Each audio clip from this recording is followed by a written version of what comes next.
Thank you very much for the invitation. What I want to talk about is the future of Europe, North and South. We've heard and read a lot every day about the blame for this, and in the previous session, it was not so much talking about the South's fault being profligate and feckless, but it was the North's fault being parasitic on markets in the South. So I want to introduce a slightly different theme coming from the literature, more in political science and economics, on varieties of capitalism, and to talk a little bit about institutional comparative advantage, where countries operating in globalized markets for trade and capital specialize. We can think of them specialize according to their sticky institutional endowments, if you like. We see particular kinds of innovation being characteristic of certain economies with certain kinds of institutions where venture capital is very deep, for instance. We have different sorts of innovations, and Peter Jungen drew attention to the medium-sized firm sector and the kind of innovation that takes place there and is dominated by firms from a completely different set of countries, in particular the German-speaking countries. So, of course, just with traditional endowments, both kinds of countries, if you like, can benefit from trade, but can they benefit from a common currency? And that's really the focus of what I want to say. I want to argue that it's divergent behaviour in North and South and not asymmetric shocks that has undone the Eurozone, and that we need to think about this if we're not going to engage in more wishful thinking going forward. So I'll divide the Eurozone into two bits: the North, Germany, the Benelux, Austria, and Finland, and the South, Italy, Spain, Greece, and Portugal. France doesn't fit, it's not fully northern, you could say, and Ireland is certainly not southern. So we'll just set them aside, and if we can come back and talk about them later. So I want to come back to this old question in some sense, but try to put a bit of a new spin on it, which is thinking about how a common currency area works. And the way I think now we can think about it is that it was providing countries with weak institutions with credible inflation targeting regime via this irrevocable tying of hands, and the irrevocability of it has been emphasized very fiercely by Wolfgang just this week, I think. But the point I want to make is that that's fine, but that what this tying of the hands does is that it in fact implies harsher demands on the policymaker and or the private sector in terms of adjustments that are required. So what do I mean by that? Well, we can just do this simple comparison and think what must be the case in an inflation targeting regime, that regime that was too hard for southern countries to adopt. So the idea is that the policymaker sets the interest rate to achieve the neutral, the Wickselian real rate of interest, and to achieve the inflation target. What's the case in a common currency area? Well, here the Wickselian interest rate goes out the window, and what has to be achieved in such a country is the stabilizing real exchange rate or equilibrium real exchange rate, whatever you want to call it. But what this does is that this implies, if you like, a price level target, and that just getting back to the inflation target isn't good enough. So I think it's very important to understand that in ways that I hope will become clearer, this puts more stress on the policymaker or the private sector than in the case of inflation targeting. So let's spend a second or two on the theory. So in New Keynesian models of a member of a common currency area, then we can have whatever asymmetric shocks we like, whatever structural divergences emerge, stabilization will occur. So it's just an automatic process. Even though we have stickiness, it doesn't matter because we have rational forward-looking agents. these Calvo price setters will just jump to the right price level and we'll have smooth adjustment to the equilibrium. In this sense, so from this very beautiful model, membership solves the credibility problem for countries, the tying of the hands, but I think it's the wrong model. So if now we've got the experience, and Marcus put up the slides with showing inflation differentials. We know that this behaviour on the wage and price side simply didn't conform to the requirements of the model, or the practical requirements of having thrown away the exchange rate instrument. Shelter by the South inside the common currency area produced not commitment for free as you get in the model, but no commitment. But there's a twist. And the twist is that in the North, and this is the point I want to kind of follow up and links with much of the discussion in the last session, is that in the North, but not the South, coordinated wage setting played a key role in the real exchange rate adjustment. So let's just quickly have a look at the behaviour, and then I'll try and spell out what I mean. So let's just refresh the components of unit costs over this period. We've got the North and the South as I defined them before. This very clear divergence that was reflected in prices. But we can see it happen both on the productivity side as well as on the wage side. Has this always been characteristic of the North and the South? Well, we could look back at another period of fixed exchange rates, take 12 years of the Bretton Woods period, and compare the North and the South. Okay, so we have somewhat stronger nominal wage growth, but we have much more rapid productivity growth in the South. So this is the period of catching up in, if you like, the Fordist period. I want to pick up a second source of difference in behaviour, which I think is very relevant to thinking forward about the North and the South. In the new Keynesian model, governance doesn't matter. Commitment comes directly from the economics of the situation, from the discipline of PPP and rational expectations. What about in the Eurozone? My argument is that in the North, the private sector adjusted because it has different institutions from those in the South. In the South, absent the institutions that will allow adjustment under the constraints of no nominal exchange rate adjustment, then governance does matter, and we see very strikingly that governance standards diverged as well in the Eurozone period. So this is just some indicators, World Bank governance indicators. Again, we've got the blue is the North, the red is the South. The levels are higher as you would expect, but I don't think anyone really thought that what would happen under the conditions of EMU would be that the gap would actually widen. And we can see that on all of these dimensions, this was the case. It was also true if we look at perceptions of corruption. Okay, so that comparing the beginning of the Eurozone period with the most recent data on perceptions of corruption, we have a widening of the gap. In terms of the size of the shadow economy, it falls in the South, but the gap remains very wide. So behaviour throughout the whole, through this period was divergent on the side of governance. And this is just a summary indicator of these multiple indices of economic freedom. Convergence before the Eurozone and divergence afterwards. So what do we learn from this?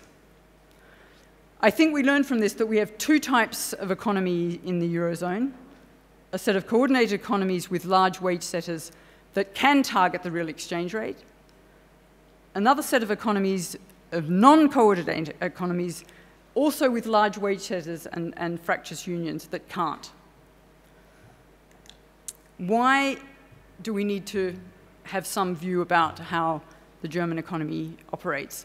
So as a non-German, an Australian working in the UK, We had German perspectives in the last session. So let me give you a different one, an outsider's perspective. So Germany has a weight of 28% in the Eurozone. It's really important. We have to understand what happens there. And I would argue that there is a wage-setting structure in Germany that's deeply embedded in the private sector. So it's not just able to be influenced by policy, but it's deeply embedded in the private sector, in the behaviour of traditional institutions, unions, works councils, employers' associations, and companies. And that this wage-setting system, and this was brought up in one of the questions at the end of the last session, this is deeply interconnected with systems of training and high skill formation. This defines the sources of institutional comparative advantage for Germany in manufacturing, and we see it reflected in what happened. Germany was certainly uncompetitive for all the reasons that Norbert Walter pointed out at the beginning of the Eurozone period after the investment associated with unification. The point, I think, to emphasize is that it nevertheless had the institutions to turn that around. And that's what marks it out, I would argue, from the South.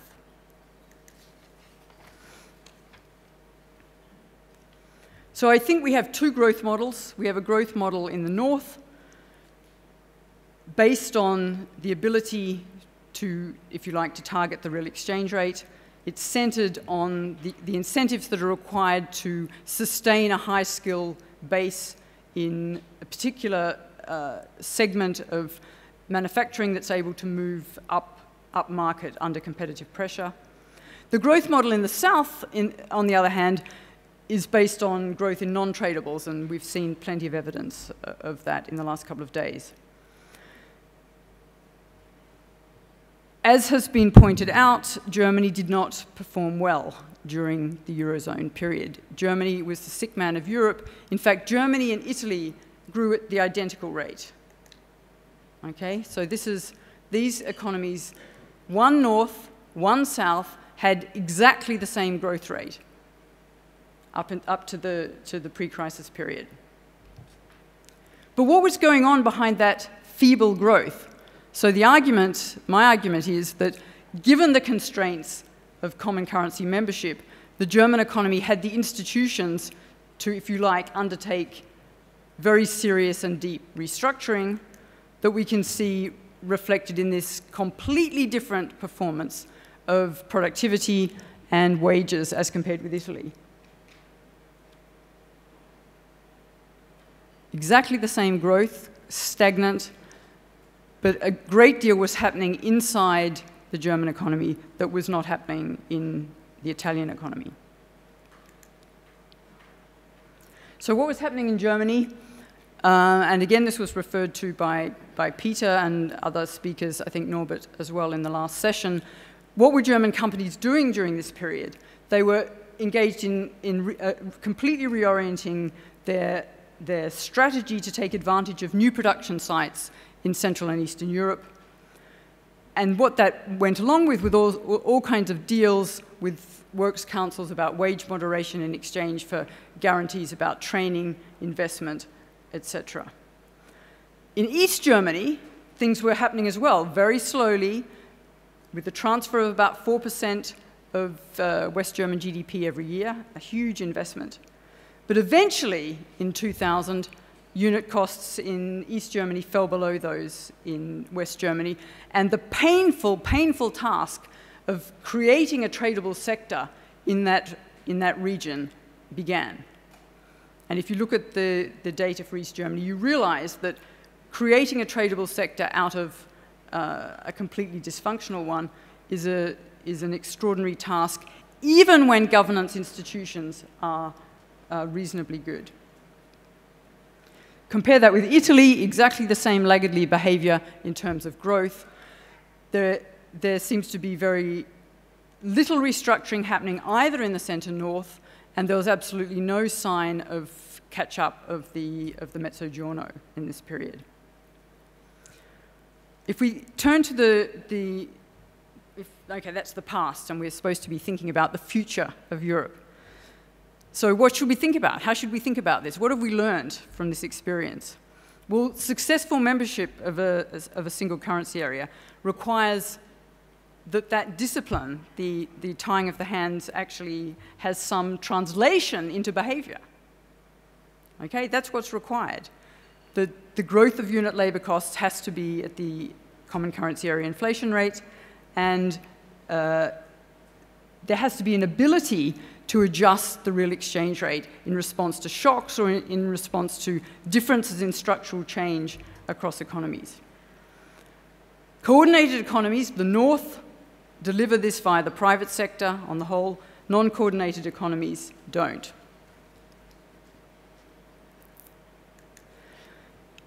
If the private sector is not going to do this, if it hasn't responded to those fetters that it took on, then policy has to do the job. Policy has to target the real exchange rate, if you want to put it like that. So what are the policy instruments?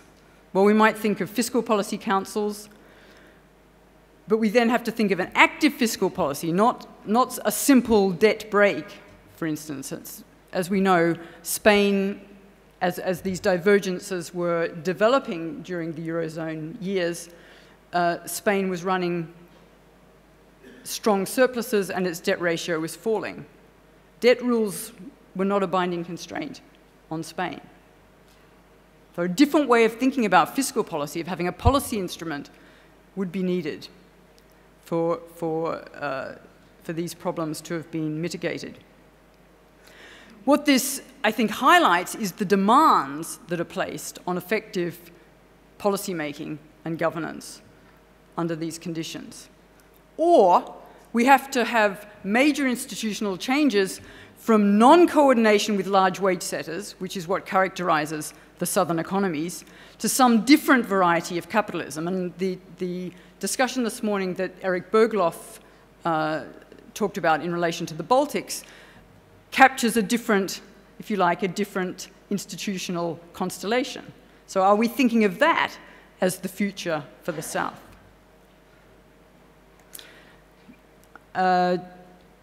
Three scenarios, there are many more. We could muddle along as we're doing. We have to then rely on the flexibility of the ECB to control panics, and we have to hope that some combination of austerity and structural reforms works. Some of the policymakers we've heard here feel quite confident about this. There's a certain degree of skepticism elsewhere. The second approach, maybe the dominant one, is that there has to be a political solution, that the political project that was the EMU to begin with has to be somehow fulfilled with some kind of Eurobonds, either the kinds that Marcus was talking about or some other variant. But somehow we need to evolve to a system of federal solidarity. Okay, I'll say one more word about that in a minute, or we could have the illiterate possibility, that, as Wolfgang has called it, of a Eurozone North, where there are the makings of a coherent currency union. Those countries have the institutions that it could work, and a fragmented South. So let me not talk any more about that, and just insert one more element into the discussion, which I hope complements what Marcus was saying, but that ties together with the supply side elements that I've tried to draw out. So this is John Milbar's proposal, and you can easily find it if you just look on Vox. His proposal for conditional Eurobonds, where he recognizes these, if you like, the institutional constraints in the South. So he has Eurobonds with a margin set annually by a European, what he calls monetary and fiscal authority. But the crucial thing is that margin that's set, okay, which allows these countries to escape from the penalty of the market, is conditional on behaviour, as I've put it, on behaviour, in terms of that we could measure in terms of debt, current account, unit labour costs, and governance. So he suggests using some kind of indicator of the sort that I put up the data for. That has to be combined with wages policy, to cut nominal wages. Wages policy, somehow that has to be created, and with a partial write-down of debt in line with nominal wage cuts, which makes eminent sense. So let me finish. I think that the narrow focus on crisis management, austerity, budget surveillance, and orthodox structural reforms, I think there's probably general agreement here that somehow that's not enough. It overestimates the likely success of these measures. It ignores the economic roots of the crisis, which I think have to take into account these different varieties of capitalist economies that we have. And like, as Kai Conrad pointed out this morning, then I too am worried, if you like, about the case where the future of Europe is placed at risk by a save the euro at all cost mentality. Thank you.